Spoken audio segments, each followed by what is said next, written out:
Welcome back to our 11th episode of the Launch Your Farm Show, where I interview Nick Niehous from Business Video School. If you haven't heard, video is the future, and Nick shares a bunch of great video strategies and tactics that agents can use in their business and some important do's and don'ts to ensure you create great content. In this episode, Nick and I talk about how agents can start to get more comfortable using video in their business. Nick also shares the best setups for video equipment to help you get started. We also talk about what you can do to make videos a regular part of your business. And we talk about a super easy way to create quality content that your viewers are going to want to watch and how to create videos that you'll actually enjoy making. And we talk about how you can use video for your farm to generate business and position yourself as the local expert in your farm. Plus, a ton of other ideas and strategies using video that you can put into your business right away. So check out this episode, be sure to like and subscribe, and enjoy the episode with Nick. Thanks for joining us on another episode of the Launch Your Farm Show. I'm your host, Ryan Smith, and today we got a great guest. It's Nick Niehous from Business Video School. You are the co-founder and head video trainer. So Nick, take a second, tell us a bit about yourself and a bit about your business. Yeah, of course. Well, first of all, thank you so much, Ryan. I appreciate you having me on. Let's get started with, I can just tell you about my background for a second here. So I actually, I work with real estate agents almost exclusively. We work with a few other people as well, but I'm not a real estate agent. That's not my background. I got into working with real estate agents and doing marketing, in particular video, about 3.5, almost 4 years ago at this point, because I was running a marketing firm where we delivered flyers door to door. And so we sort of found out that there's this concept of farming in real estate, which is, so that's kind of bread and butter for us in a lot of ways. And so we got into real estate. We started talking to them about this flyer delivery stuff. And that sort of led us to realizing, hey, video might be a much, much more powerful way to accomplish some of the same objectives. And so we started exploring it. We started making video content. We started figuring out Facebook ads. And that led us to, getting to a point where we were making videos for agents, but we still saw that there was a whole bunch of sort of gaps there. Video is obviously a very complex technique. There's a lot that goes into it, a lot of technology, a lot of skills. And so we launched Business Video School to teach those skills, right? So we're about 4.5, 5 months old. So we're still pretty new, startup for sure. We've had about 200 people come through the school already. So we've definitely gotten a lot of traction because this is a topic that I think a lot of people are really hoping to learn. We've all heard how important it is to start using video in our businesses, but it's very hard to implement. And there's a lot of pieces to kind of figure out, right? So that's why we decided to put the school together. Yeah, I've been doing real estate for 12 years, and I remember 12 years ago, they were saying video is the future, and every year they keep saying it, and then agents keep putting it off, keep pushing off, and don't want to do it. And I think part of it is it's overwhelming for a lot of people, and just figuring out the processes and figuring out what do you actually do. So that's kind of why you've created Video Business School. Is that correct? Right. I mean, it's one of those things where first of all, people are nervous, right? So you see somebody making videos and you start coming up with excuses, right? Oh, my face isn't the right, I'm not the right person for video. I don't look good enough, or I hate how my voice sounds. A big one is I don't know what to talk about. So coming up with topics for videos. And then even if you figure all that out and get past it, there's the whole kind of technology side of it, right? Should you buy a more expensive camera? Do you need to get a teleprompter? There's just so many things to kind of think about. And you almost don't know what you don't know when you're first getting started, right? It's just sort of this vast sort of topic or subject. So we actually started out thinking, well, what if we just made sort of a course for beginners, right? And that's sort of where it all started. Because really we were working with agents, we were making professional videos for them. And, it was working fairly well, but they weren't necessarily using social media correctly. Like one thing that would drive me crazy is they get comments on their videos, and a lot of times they wouldn't even reply to them because they weren't checking that often, And so we were like, hey, you gotta understand that social media is just another form of communication. Like you gotta, if somebody walked up to you on the street and said, hey, I love you, I respect you, like tell me more about what you do, and you didn't say anything to respond, like it'd be awkward, right? I mean, that'd be terrible. So, so there's just all these sort of components of video and social media and, all the different aspects that were lacking, and that just, you can find the information, right? You can get on YouTube, you can get on Facebook, follow the influencers, but we have the opposite problem now that we did like 30, 40 years ago, where, information was a little bit more scarce. It was sort of hard to find the right information. So we had schools, we have books and things like that. And now we have the reverse, which is there's too much information, right? There's so much advice, so many things to try, so many different techniques and strategies. And a lot of our students have really said what they appreciate is that we really sort of just break it down. We make it simple. We make it step by step, and we tell them exactly what they should be doing from the very beginning, right? So instead of thinking or assuming that they have some experience, we start kind of everybody in the same place, and then we work them forward from there. And if they are a little more experienced, they can jump a little bit ahead if they need to. But it's a comprehensive school. I mean, we have 3 full-time people working on it right now, and we're building out our instructor team. We're bringing in experts, people that have built their followings on maybe YouTube, somebody who's really good on Facebook, so we've got kind of different levels and different areas of expertise. And yeah, it's going really well so far because it is a complicated topic, and it is something that for me, I mean, I've been making videos now for probably about 4 years, ever since we started to work with real estate, and I'm still learning things all the time, right? So if I'm still learning things and I'm teaching people how to make video, obviously there's a lot to learn. Yeah. So I want to dive into some of those strategies and techniques, but before we do that, I want to talk a bit. So you said when you got started, you were doing videos directly for agents. So you were helping them create that. So what did that look like for you? And what was the experience like for the agents themselves? Because I find a lot of agents that it's kind of their first jump into videos is they don't want to do it themselves. So they kind of hire someone, but you saw the opportunity to start doing it yourself. So tell us a bit about that and your experience helping agents.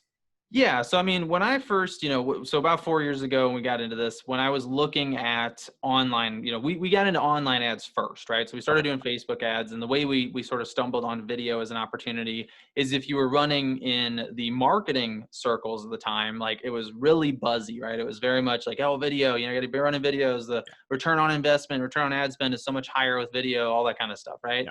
And it's sort of, at this point, it's obvious. It's just a shift in human communication, right? I mean, we're all doing Zoom. We're all, it just continues kind of pushing in that direction.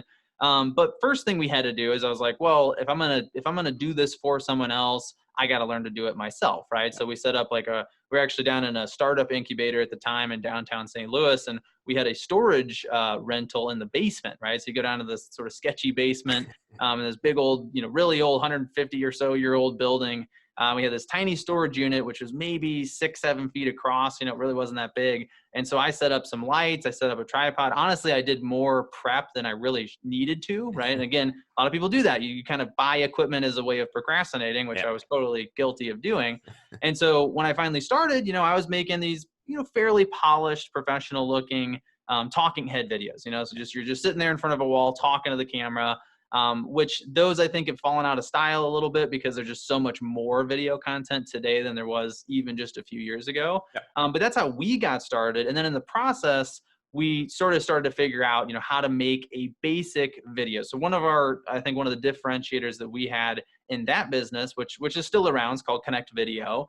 So that's something it's kind of a side project for us at this point. But what happened is we started to realize that if you wanted to hire a freelancer, if you wanted to hire a video production company as a real estate agent or as a small business owner, it was very expensive, because a lot of those businesses are built to work with larger corporations, companies that want to spend 5 or 10, or in a lot of cases, $30,000 on a single video or a single project. Versus, a lot of these small businesses, they need something that's a couple $100, and even that can kind of feel expensive. So everything we did initially was just meant to be sort of that first step, super simple. We made really short scripts. We would write the scripts with them. We would coach them on how to do their delivery. Eventually, we got a teleprompter, so all the videos we were making, they're literally just reading the script into the camera. And then we'd polish it up. We'd make sure they were lit correctly. That's a big one. A lot of people really don't even think about when you first start making videos, is just the direction that you shine the light from. It makes a huge difference, right? So even if you just have a window as a light, you don't need to buy any lights, but even if it's just a window, we see people all the time where they're making a video with the window behind them and it doesn't work, right? I mean, it makes them really dark and the window's really bright. It's hard to see their face. And we're like, literally just 180, turn around, right? Put the camera between you and the window. All of a sudden they look great, So it was just things like that I think really helped us get started with agents. And then we actually got to the point where we had a monthly program where every month we'd go out into the community. We'd make what we call a feature video, which was sort of a highlight of a local nonprofit or local business, or, just some component of the community that ties the agent to that community, right? They're sort of demonstrating that they're a local expert. And then we would also, while we were there, just create some other talking head videos, little tips about real estate, events that are coming up in the community, just stuff that provides value to that particular audience. And so that was a fairly popular package. We were doing that for quite a while. But again, we just realized that, hey, if you're going to go that direction and you're going to start putting yourself out there, especially on social media, because we're running paid ads, we're showing these videos to thousands of people in these really targeted areas. And we realized, hey, there's a lot of other parts to this, right? Like you got to respond to your messages. People are getting Facebook messages and not replying right away. They're getting comments, they're getting all this kind of stuff, right? So that's kind of what led us to realizing like there's still a lot of learning here, and it's not being provided often enough. So we figured we'd step in and deliver that. Yeah, and that's a great transition for you, because you went through it and kind of saw the pain points and kind of figure out what people needed and what was important to them, and then which allowed you to transition to what you're doing now. And I think, in a lot of ways, like we talk, like, so nobody on our team is, well, at least on the three of us that are full-time on the business, none of us are real estate agents. We don't have a background as agents. And on one hand, you could say that maybe that makes it hard for us to understand, but the reality is all three of us worked with hundreds of real estate agents during that time, specifically on video, right? So we got a bunch of samples, because if I was only basing this off of my own experience, like there are definitely, like I wasn't all that afraid to get in front of the camera. Most people are, right? Like that's pretty typical. But I think back and I'm like, well, my cousin works in Hollywood and makes, TV shows. And like when we grew up, we made movies, like, kid movies, obviously total ridiculous things, right? But we made this stuff as kids. So like, it makes sense that I was a little bit more comfortable getting started. But working with so many agents, we realized like this is really uncomfortable for most people. And so I think having that exposure to a whole bunch of different examples and seeing sort of the different personality types and, this kind of person struggles with this, but that kind of person actually, their issues more the tech versus the fear, and sort of figuring that out, that allowed us to build out a program that sort of addresses all of those things. And I think that's worked out really well. Yeah, it's great. And so you obviously kind of, like I said, figured out some of those things that are important. So getting started as an agent, if they're looking to do video, if they're not going to hire someone, they want to do it themselves, what's kind of the starting point? And then I want to kind of work through take them through the process of what it would look like for a typical agent. Right. Well, the starting point, I think, is always to just make something, right? So I think there's, I really do believe we use all kinds of things to procrastinate, right? So whenever something is scary, anytime something feels intimidating, we're gonna have to go outside of our comfort zone. Those are usually the things we try to get really well educated on before we start, right? So we're gonna go to conferences, we're gonna read books, we're gonna, watch everybody else's examples and take notes. And that stuff can all be helpful, but a lot of times it's just a way to drag your feet. Like I know a bunch of different people who invested in thousands of dollars of equipment and built out their own video studios, which is completely unnecessary when you're first getting started, and then still hadn't made a video like 2 years later, and I'm like, so what was the point of all the equipment, right? Because if anything, like buying all that stuff literally makes it harder. Now you got to learn equipment. And the point is you've got this, right? I mean, we've all got at this point a camera phone. I mean, I don't think I know a single person that doesn't have at least an HD camera, if not 4K camera in their pocket. And that's, this has more cameras in it than it does, phones, right? There's one phone in here, but there's like 3 or 4 different cameras in it. So it's really more of a camera than it is a phone at this point. And so that's all you need, right? So I think you start super simple. Talk about things that you're excited about. I think a lot of people think they have to make videos about their business, and you want to eventually, but really your mix should be mostly community-oriented, educational, entertaining, personal-based type of videos, stuff that people want to see on social media, and not so much business, right? So I think a lot of times the very first video, like when somebody joins our school in our very first course, we have them make like a 1 minute or shorter video, just holding their phone up like this, right? We give them some basic rules about where should the light be coming from and all that. And then we say, just tell us how you got into real estate, right? It's a super simple story. Every agent has one. Some are more entertaining than others, obviously, but we all could at least talk for 30 seconds about how we got into the business. And it's easy, right? And then we tell them, don't even worry about posting it. If you don't want to post it online, don't, right? But you need to go back and watch it a couple times yourself, because one of the first things you got to do is overcome those kind of nerves and the qualms about, I don't like hearing my voice. The more you hear your voice, the more you get used to it, right? Same thing with seeing yourself. I don't like how I look on camera. Well, there are psychological reasons that happens, which are interesting. But the point is, like, just keep looking at yourself, right? If you see yourself enough times, you'll get used to it too. So that's step number one. And a lot of times when I'm talking to somebody, I'm like, I'm not even going to tell you the other steps, because I don't want you to start thinking about them until you make a couple videos. But once they do, then you can get more strategic, right? And I think at that point, it really becomes about who are you trying to attract, right? So who is that ideal customer? Yeah. Obviously, today we're talking about farming, which is a great way of really defining a niche, really defining an audience. The beauty of farming, the beauty of kind of being very community focused with your content or with your marketing in general, is that your topics are already determined for you, right? Exactly. One of the things I got confused by when I first started was I always thought that when I show somebody a video, I'm supposed to be showing them something new. So like teaching them something they didn't know, exposing them to a restaurant they've never been to, all that kind of stuff. It's actually more effective, completely flipped around, which is talk to people about things they already know, like, and trust, right?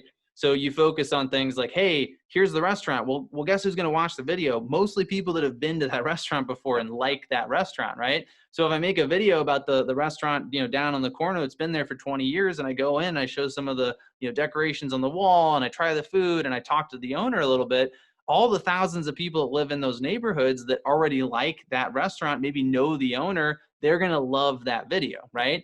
That's what I tell people to focus on. So it's however you define your audience, if it is a community based, maybe it's a niche based on a profession. I know some realtors work almost exclusively with doctors, or maybe that's kind of their target market. We'll find out, what is the medical community worrying about right now? What are they excited about right now? What are some of the things they're interested in? And just cover those things, right? Sort of treat it as sort of like you're the on the scene news reporter, and produce those kinds of videos, right? So that's sort of a quick intro on it. Obviously we can go into more depth, but yeah, the key is don't do any of that when you first start, right? Just really simple stuff. Make a couple of videos. Don't even worry about showing them to anybody, and take baby steps, right? I think we dive in way too far into the deep end with a lot of this stuff, and it's much more effective if you start simple. So a lot of people, like you said, you can use their phone. Is there any tricks or techniques that people can use? Because I've seen people do it where they're just holding up their phone. Do you suggest people holding the phone? Do you suggest getting like a tripod or a gimbal, or like what do you think would be a good step for someone just getting started? Well, just getting started, just hold the phone. Don't buy anything, right? Don't invest in anything. Actually, it just happens to be sitting here on my desk. I wasn't planning on showing this, but you could do this. This is That's great. This is a cup with a slit cut in it, right? Yeah. So, and literally this is a table, it's a tabletop tripod. You just pop your phone from a hack, video hacks webinar that I did the other day. Yeah.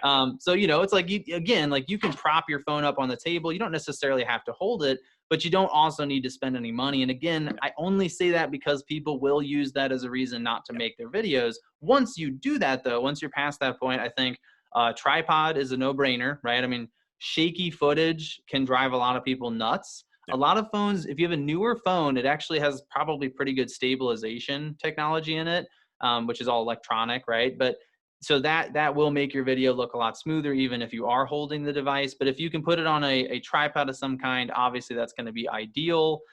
You can look into a lapel microphone. That's going to definitely do some good stuff in terms of kind of cleaning up your sound, making your voice a little bit easier to understand. But a lot of it's just sort of common sense stuff. Like just make sure there's not a lot of background noise. I mean, there doesn't have to be a lot of sound to be distracting. So, if you've got your air conditioning system running, you might want to turn it off while you make your video. I mean, you can test these things and see how sort of loud it is or isn't. You don't want to be in a public place, right? If you're out in a Starbucks and you're trying to record a video with a bunch of people talking, that's going to be hard to hear you, right? So just kind of minimize the distractions. And then, like I said, with the lighting, I mean, the rule of thumb with lighting is just make sure the light source is basically behind the camera. You can get more nuanced than that, but that's sort of a general rule, is as long as the light is coming from that direction, from behind wherever your camera is, you're going to be lit properly. Because when you're lit from above, when you have like your typical sort of indoor lights shining above you, that's what kind of highlights all the wrinkles and, any sort of imperfection. And the bald spots. And then your bald spot and, whatever else you don't want people to see, right? That's usually kind of what gets highlighted there. It's an easy thing to just make some adjustments to fix, right? So I think just sort of following those rules will give you a much higher quality looking video, much better sound. And then you can learn sort of what equipment you want, because there's a lot of people that, like one of our partners in the business, Jeff Fitzer, he's a lender.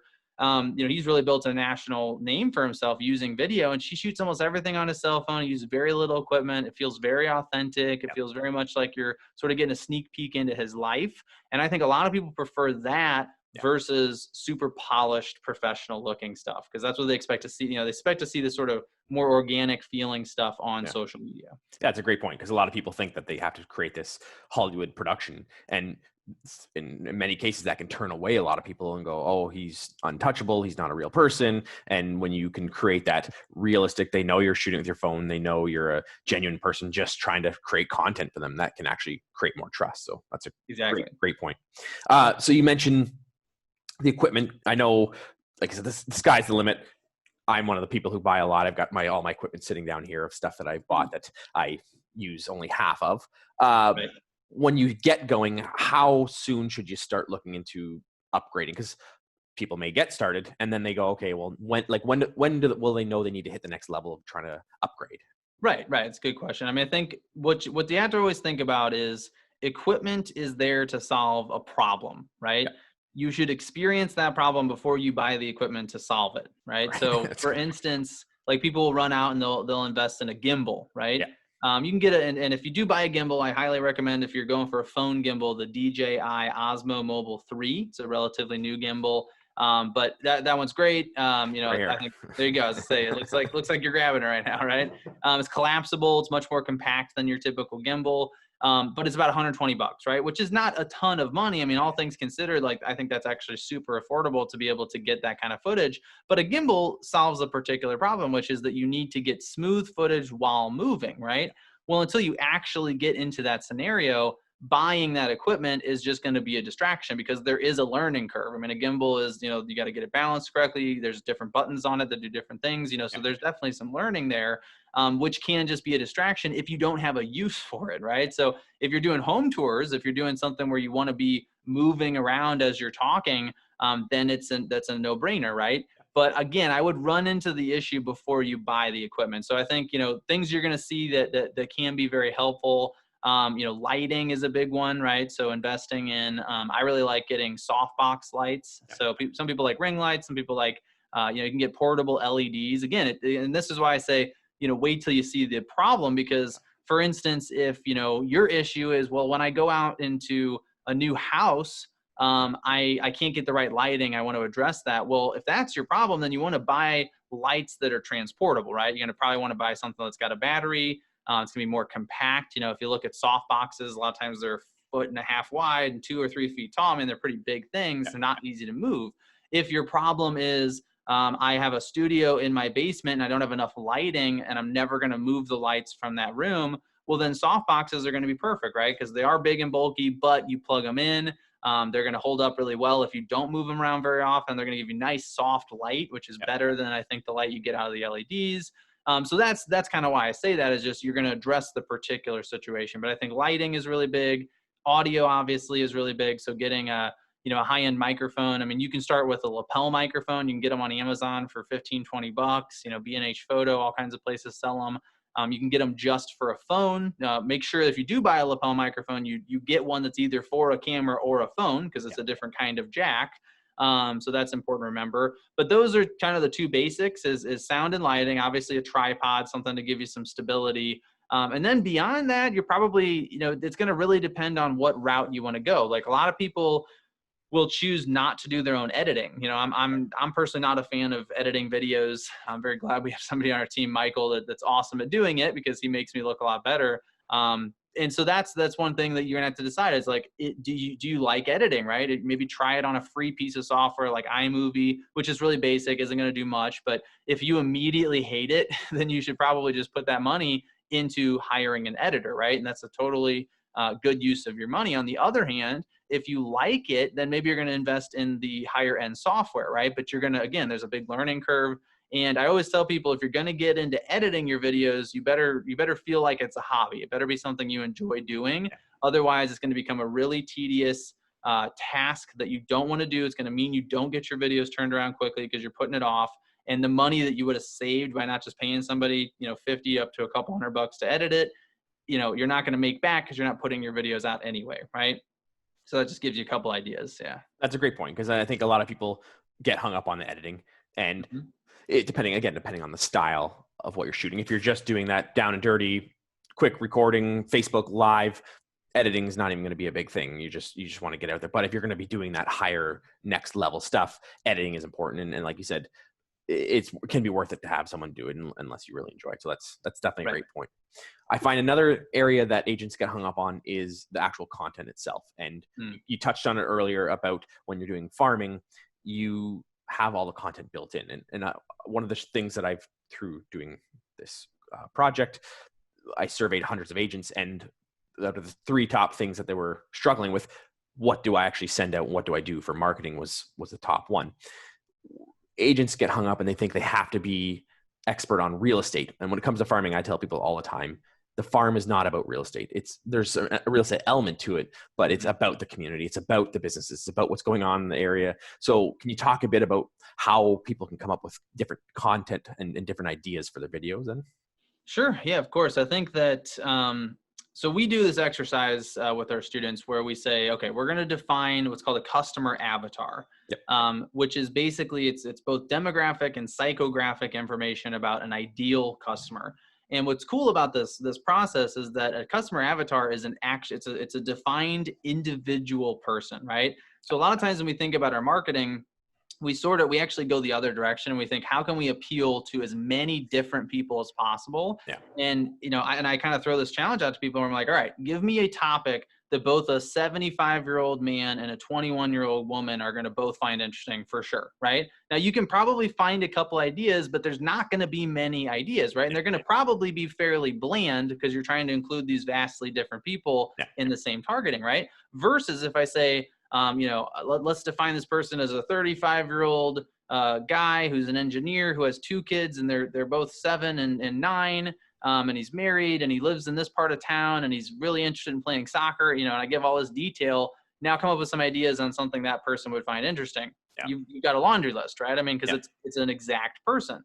That is much more effective from a marketing standpoint than trying to appeal to everyone, right? Yeah. And so you got to start there. Again, that's another reason I love the concept of farming, because it forces that sort of narrow focus, right? Yeah. I mean, you're only dealing with people who live in a certain community. People who live in a certain area or a certain neighborhood tend to have a lot in common, right? They're probably similar socioeconomic status, a lot of the same professions, a lot of the same age families, same age children, all that kind of stuff, right? So if you do that work, that is hard work, right? I mean, really defining and being honest with yourself about who your perfect customer is. Even if you'd like to appeal to more people, that can take some sort of, it's almost like a psychological process, right? It's almost like counseling sometimes, where it's like, all right, let's be honest about who do you really work with well. Yeah. But once you have that will define the topics, right? Because when you're very narrow, when you're very specific about who you want to attract, you're going to have those topics. And so the things I always tell people to hone in on are hobbies and interests, right? So how do people spend their time and their money? And then also pain points.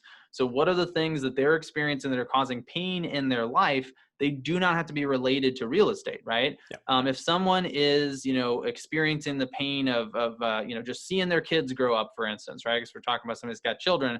And if you've been through that, well, guess what? You've got very valuable advice, very valuable insight that you can share with that person that has nothing to do with real estate, but is going to draw them to you, right? I mean, this is all ultimately about building know, like, and trust, right? We want to build that relationship. And if you only ever talk about real estate, the only people you're ever going to attract are other real estate agents or lenders, right? I mean, people that are always talking about real estate. Most people don't want to hear about it if they're not looking for a home right now. Yeah. So that's, you got to always remember that, because that is tempting, is, I'll just talk about what I do for a living. But pain points and interest, that is going to be your sweet spot. So if you do have a community focus, what are the popular things to do in that community, right? What are some of the things that people are experiencing in that community that are frustrating? I mean, it's actually way easier than people realize. Like, just get on Nextdoor, right? Get on the Facebook groups, that are targeted at that particular neighborhood, and just see what people are saying, right? And it doesn't matter how specific the problem is. If it's, hey, there's a sewer issue on this particular street over in this neighborhood, but everybody on that street's talking about it, and you go out and you make a quick little video about it, like, that video is going to do really well, right? Because people are curious about what's happening in their community.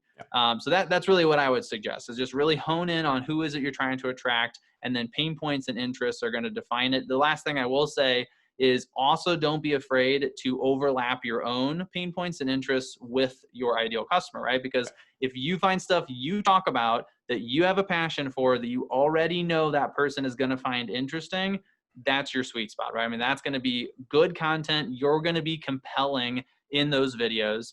Some of the worst stuff you see is when somebody thinks that their audience wants to see a video about something, but they are not interested in it, right? It just ends up being a really kind of awkward, uncomfortable video. So yeah, find your overlap and then focus on pain points and interests.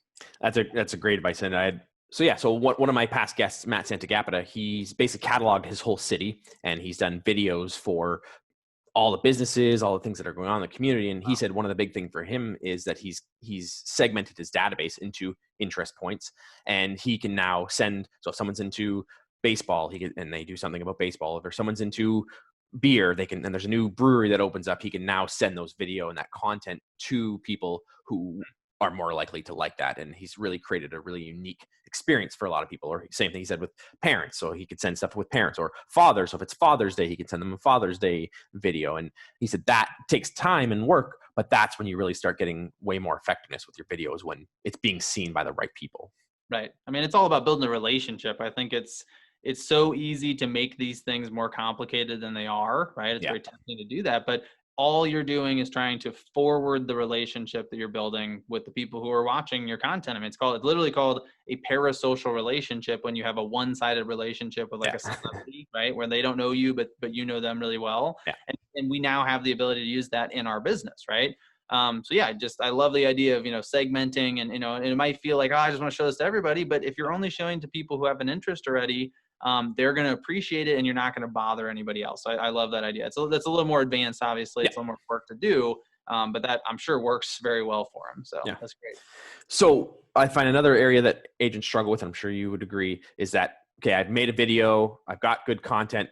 How do I promote it? How do I get it in front of people? And I find that's where agents struggle. I've seen people put a lot of time and energy into videos, and then they just sit there. So what are you recommending for agents to actually get it seen and get people to engage with it? Yeah, so there's a lot of organic strategies you can do. I mean, obviously you want to post this stuff on your business page. You want to definitely share it with your personal audience. You either share the business post itself or upload it again directly to your personal profile, depending on if you want to track the views. But you can create Facebook groups. I think if you're doing a farm, like try to come up with a page, or at this point, I think groups are even more effective than pages. That shares information about the community, right? So again, if you're being really direct, maybe you have more than one community. Maybe you have one for parents, one for people that don't have kids, right? Because they're going to have different interests.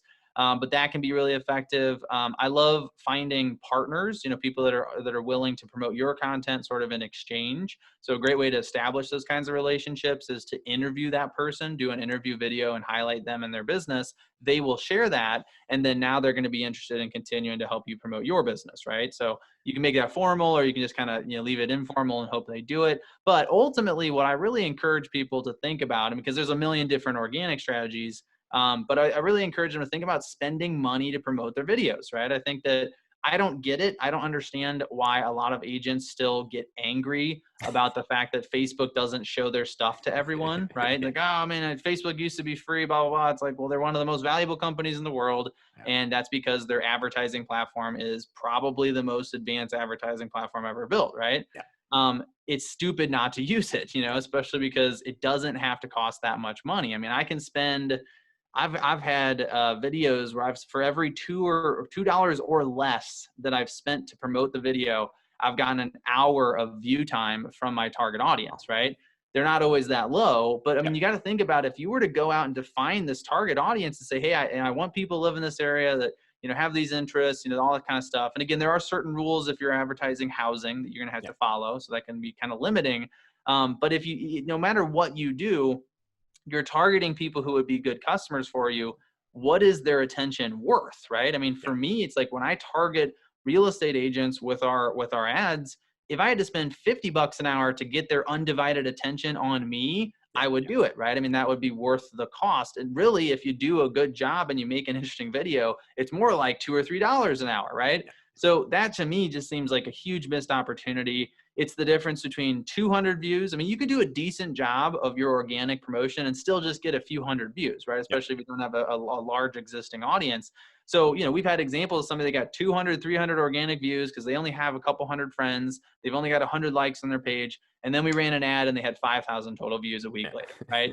And they got leads. I mean, you don't always get leads, obviously, but there's been a lot of kind of low hanging fruit type stuff, especially on the first video. So to me, like, of all the different things we could talk about, like, that's the one that I'm just like, if you're not doing it, you got to start doing it. It's foolish. Like, we just got to accept that these are pay to play type platforms at this point. We're into the mature stage of social media. They're not trying to grow in the US that much anymore. So, they're going to start trying to maximize their money, and that's how they're doing it. And it's a huge competitive advantage, right? If you're an agent who is willing to put some money into YouTube ads or into Facebook or Instagram or whichever one you want to do, or all of them for that matter, you're just going to show up in front of your target audience more than other agents are able to, right? Yeah. So, I mean, that's kind of the key here. So I think that's a strategy people really should be considering. When you said about doing local content versus realtor content, and you talked about the different rules in place, some agents are aware when you're using Facebook ads, you can't market to certain demographics or ages and certain ranges.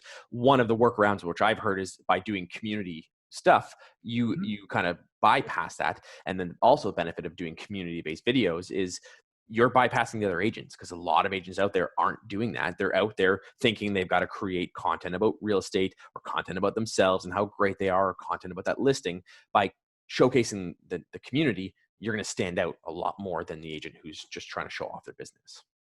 Yeah, absolutely. I mean, I think so. There's just like touch on the rules on Facebook. I mean, they had to create these rules for the fair housing because they were allowing people to violate the Fair Housing Act, which obviously isn't a good thing. Yeah.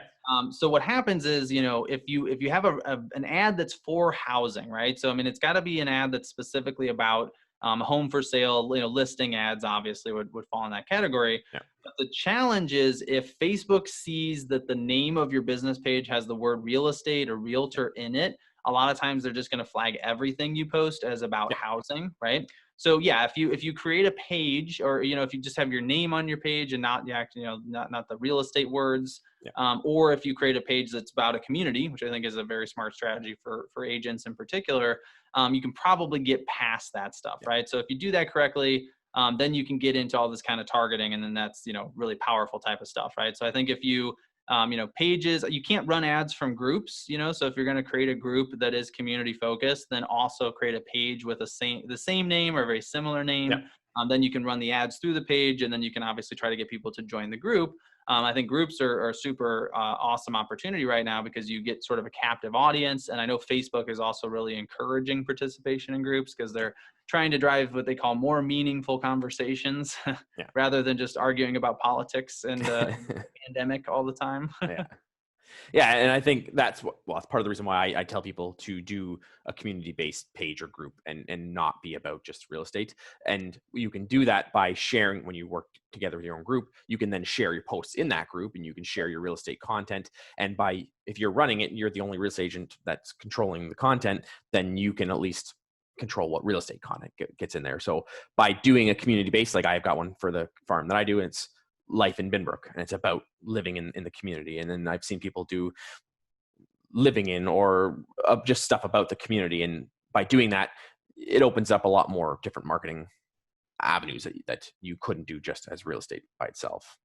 Right. Yeah. I mean, I also love it opens up partnership opportunities, right? I mean, you can get, because that's where you can get other businesses to, spend money so they can kind of offset some of your marketing costs. I mean, they can create content, which obviously making your own content is sort of the name of the game here. But just if you're going to create a group, or if you're going to create even a page, like you just got to keep stuff in front of people, right? So if you can get several other businesses from that area to contribute content, well, then a bunch of the work is done for you, right? So like that, I think that's a great idea. And that's one of the things I've taught for years is getting other people to be featured on and create content. And I always say that if I put an ad in the paper, or if I send out a postcard, I don't go show my friends and family that I put an ad in the paper or sent out a postcard, because it's advertising. But if I got featured on something and someone was showcasing something I did, or I was highlighted, or I got as a guest writer or a guest blogger or whatever on something, I'm going to go share that. And when you do that within your community, you're going to showcase those businesses. They're going to then showcase it to their community, to their audience, to their family, and to their friends. And it's going to help that organic reach grow way quicker than just posting it yourself or just paid ads. Absolutely. Yeah. So I think we talked about some really unique, or not unique, that's the wrong word. We've talked about some pretty common hang-ups for real estate agents doing videos. Is there anything else that we haven't talked about that you see holding agents back from doing video?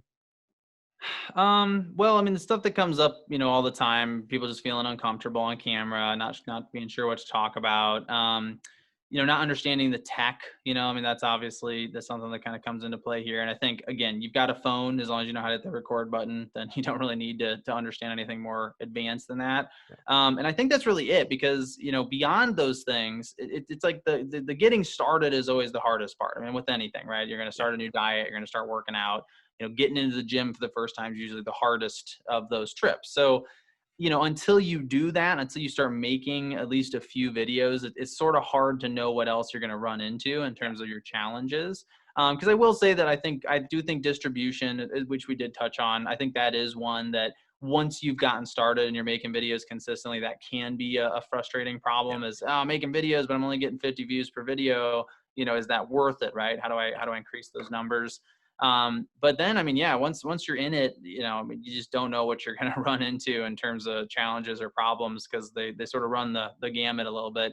But I think what really helps is for people just to understand that, video is just a new form of communication. I mean, this is not to be, we shouldn't think of this as just marketing. We shouldn't think of it as a tool necessarily. We really should think of it as like, this is fundamentally changing the way we talk to each other. And if you look at, younger people, if you look at, teenagers especially, right? They don't call each other. They don't get on the phone. They text each other and they video chat, and it's like, that's the future of communication. So if you have a simple message you're trying to send, a text message, something that's text-based makes sense. But you're going to see a lot more video chat, right? I mean, we're all doing a lot of Zoom right now. That's definitely a version of it.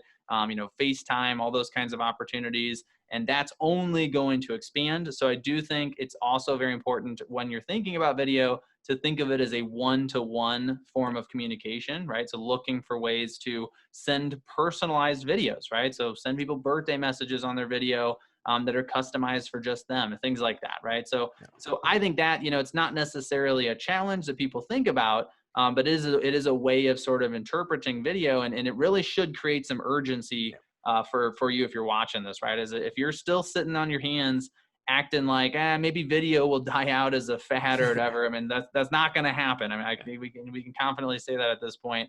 But it is going to change how we communicate. And when it is expected, when you start getting clients that will not take your phone calls, but they want to hop on FaceTime, are you going to look like a fool because you don't know what you're doing? Or will you have 2 years of practice and impress them when you get on camera? Because that's another part of this that people are really neglecting right now, is that, developing your confidence on camera, your presence, and your ability to communicate to that, piece of plastic and metal and glass, right? It is weird, right? I mean, that's not a normal thing people learn to do.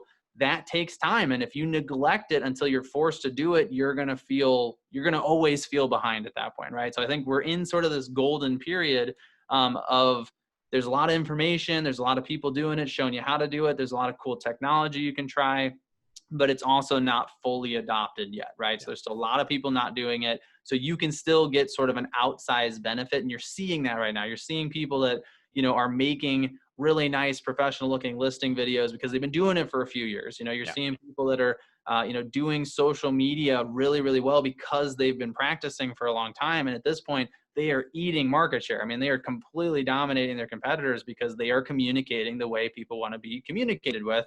And it's only going to continue in that direction. That's an awesome point, because I think a lot of agents think video means I have to create these professional pushing out content videos. And like you said, the FaceTime, the Zoom meetings with a client, doing a walkthrough with a client, having listing appointments with people who aren't maybe not present with everything going on with COVID. Right. It all comes together, and that really is going to shine. And like you said, those people who are comfortable with it and have done it are going to do business, and the agents who are struggling and terrified and won't even want to turn their camera on are just going to sink. So that's, they won't get many clients. That's for sure. Yeah. So going back to that initial, just getting on the phone and shooting some videos is perfect advice, because just practice it. Practice listing presentations, practice your scripts on your video, just get on the camera and just do video. Yeah, I mean, I would challenge you to do it right now. I think it's always easy to see this stuff, get excited, and then say, okay, tomorrow. And I do that all the time. I think of a video idea, to try to catch it tomorrow, whatever. But get your phone out right. If you've never made a video before, get your phone out right now as you're listening to or watching this, and just record a quick video. I mean, if you want to use the one example I talked about earlier, just tell people why you got into the business, right? Yeah. And again, it doesn't have to get posted publicly, but you got to start practicing. I think that's, in terms of, kind of final takeaways, I guess I would say like that would be it, right? Is that this is a skill you have to practice. Yeah. You will always get better. You're going to continue getting better at this the rest of your life. Like it's just it's like sales, you're never the best you can ever be at sales, right? You can always learn something new. So you just got to think of it that way, and you got to practice, and whatever that looks like for you is fine as long as you're doing it, right? Yeah. I would challenge you, if you're out there watching this and you've never made a video, literally get your phone out right now and give it a try. That's awesome. Great advice. And one of the segments we've recently added was the best book. So what book would you suggest? It doesn't have to be about video, but just something that's made a difference in your life and for your business. So one I've actually got on a shelf over here, it's called Blue Ocean Strategy. So it's not related to real estate. It's really kind of a startup book, but it's based on the concept of, creating a new marketplace for yourself where you can be positioned as the go-to company or person, right? And I think that actually farming is a great example of that, is really sort of defining your audience in such a way that you're automatically different than all of your competitors, and you're competing. The reason they call it a blue ocean is because it gives you this marketplace that really no one else exists to compete with you, right?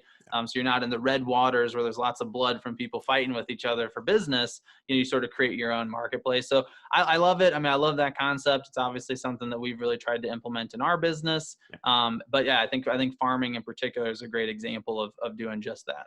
That's a great book. I love it. And it's a heavy read, but if you dive in, it's really good. And if you really get the concept of it, it can, especially applied to farming, it can make it. Yeah, it's one of those books you don't have to read the whole book necessarily. You know what I mean? There's quite a bit of detail, but you sort of get that concept, and at that point, you're probably taking most of what you need to out of it. That's good. Okay, so how can our listeners check out what you're up to and see a bit about who you are and what you guys are working on? Yeah, I mean, I think the best place to find us, where we spend most of our time, is on Facebook. So if you just look up Nick Niehous on Facebook, and my last name is Niehaus, you're going to find I've got a page you can follow. Also, Business Video School. If you just look that up on Facebook as well, definitely follow our page there, because we share a lot of free educational content. We do like literally a new webinar, new educational webinar every single week, pretty much. So there's definitely a lot of good stuff there. I would definitely check that out. You can also follow us on Instagram, same thing, Business Video School. But yeah, so those would be the best places to connect. Awesome. We'll put the links below and people can check that out. And then for your actual video school, what's the best way is that businessvideoschool.com or what's? So it's actually bizvideoschool.com. Okay. So bizvideoschool.com. You can get signed up on there if you want to check it out, or, just go kind of see what we're doing and get a sense of what the school's all about. Awesome. Well, Nick, I really appreciate it. I know video is the future, and I keep telling that. So it's great to go more in depth with you on this, and hopefully people will just get that confidence to start, because that to me is just the biggest thing for a lot of people holding it back. So just like I said, get out, create a video and do that. So thank you for sharing your insights, and I really appreciate you being a guest on. Yeah, no, it was a great time. And, if you're watching this, again, get that phone out, make a video right now. That's my challenge to you. So yeah, but thanks so much, Ryan. I really appreciate having me on. All right. Thanks a lot. Thanks for checking out today's episode. If you'd like more videos like this, be sure to like and subscribe to our YouTube channel. Check out our Facebook page and our other social media channels. Looking forward to bringing you more great content like this, and happy farming.